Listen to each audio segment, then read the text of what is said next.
აი ეს რასაც ახლა თქვენ უყურებთ ეს არის მეოთხე საუკუნის კალმები ვერცხლის და ეს არის ოქროს სამელნე. აი თუ დააკვირდებით, ნახეთ როგორ არის გაყოფილი კალმის წვერი როგორც დღეს. საინტერესოა. ეს არის აღმოჩენილი ცხეთაში, შვედი ცხოვლის ეზოში.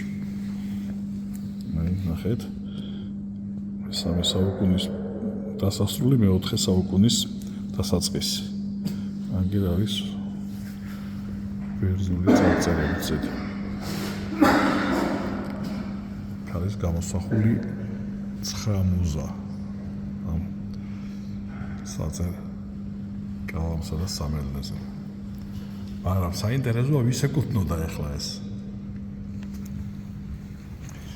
ვის ეკუთვნოდა და ეს ეკუთვნოდა დედოფალ ულპიას. აი მისი ბეჭედიც. არ ვიცი ჩანს თუ არა, როგორ გამოიყურებოდა ეს კალბატონი. უძღოთ ჩვენ არ ვიცით. ეს დედოფალი ის ცოლი იყო, მაგრამ დარჩა ესეთი ძვირფასი არტეფაქტი ჩვენს ეროვნულ მუზეუმში.